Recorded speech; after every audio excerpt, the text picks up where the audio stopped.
இப்போ வெண்பாவுக்கு உடம்பு சரியில்லை, எப்படியாவது ஹாஸ்பிட்டலில் சேர்த்து தான் ஆகணும். ஏன்னா இன்ஜெக்ஷன் போட்டு பார்த்தாங்க, அவங்களுக்கு ஆல்ரெடி ஃபிட்ஸ் வரும் அப்படிங்கிறதால.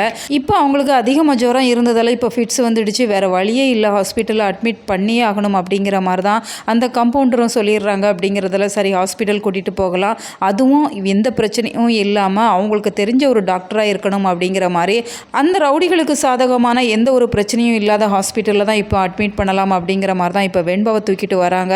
ஏன்னா வெண்பாவோட நிலைமை நாளுக்கு நாள் ரொம்ப ரொம்ப மோசமாக போயிட்டுருக்கு. ஆல்ரெடி அவங்களுக்கு ஃபீவர் இருந்தது, இப்போ ஃபிட்ஸ் வந்து மயக்கமாயிட்டாங்க. அப்படிங்கிறப்ப எப்படியாச்சும் அவங்களோட உயிரை காப்பாற்றணும், அவங்கள உயிரை காப்பாற்றணும் அப்படிங்கிறது அந்த குழந்தை நல்லா இருக்கணும் அப்படிங்கிற நோக்கத்தில் இல்லை. ஏன்னா அவங்கள சேல்ஸ் பண்ணிட்டாங்க, அந்த பணம் வரணும் அப்படின்னு சொன்னால் வெண்பா நல்லா இருந்தால் தான் முடியும் அப்படிங்கிற ஒரு கெட்ட எண்ணத்தோடு தான் இப்போ ஹாஸ்பிட்டல் கூட்டிகிட்டு வந்திருக்கிறாங்க.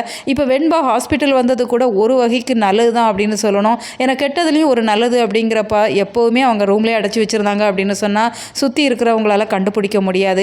இப்போ ஹாஸ்பிட்டல் வந்திருக்கிறாங்க அப்படிங்கிறத நம்ம ஒரு பாசிட்டிவ் சைனாக தான் பார்க்கணும். இங்கே யாராச்சும் பார்த்து வெண்பா இங்கே இருக்கிறத தெரியப்படுத்தினாங்க அப்படின்னு சொன்னால் ஒன்று போலீஸ் வந்து அவங்கள அரெஸ்ட் பண்ணி அவங்கள காப்பாற்றிடுவாங்க. அப்படி இல்லை அப்படின்னு சொன்னால் விஜய், மல்லி, தீபன், தீபிகா இவங்க 4 பேரில் யாராச்சும் ஒரு கண்ணில் பட்டால் கூட நிச்சயமாக காப்பாற்றிடுவாங்க. இன்னொரு பக்கம் இப்போ வீட்லேயுமே மல்லி வீட்டுக்கு வரவுமே எங்கே போனால் என்ன ஏது அப்படிங்கிற மாதிரி எல்லா விஷயங்களையுமே இப்போ விஜய் துருவி கேட்குறாங்க. வெண்பாவை பற்றின டீட்டெயில்ஸ் கலெக்ட் பண்ண தான் போனேன் அப்படிங்கிற மாதிரி நடந்த விஷயத்த சொல்கிறாங்க. அப்படின்னு சொன்னாலுமே மல்லி ப்ரெக்னெண்ட்டாக இருக்கிற விஷயத்த இப்போ வரைக்குமே விஜய் கிட்ட சொல்லலை. அப்படிங்கிறதுல இந்த ராஜி தேவையில்லாத இடங்களில் மூக்க நுழைக்கிறாங்க அப்படிங்கிற மாதிரி தான் தெரியுது. மல்லி ப்ரெக்னெண்ட்டாக இருக்கிறான்னு நீ கேளு அப்படிங்கிற மாதிரி சொல்கிறப்ப மல்லி இந்த விஷயத்தை கேட்டுக்கிறாங்க. இப்போ நாகுக்கு ஓரளவு தெரிஞ்சிருது. ஏன்னா இந்த ராஜிக்கு தெரிஞ்சிடுச்சு அப்படிங்கிறப்ப இதை வச்சு பல பிரச்சனைகள் கொண்டு வருவாங்க. அதனால் நீ விஜய் கிட்ட டைரெக்டாக சொல்லிடு அப்படிங்கிற மாதிரி தான் நாகு சொல்கிறாங்க.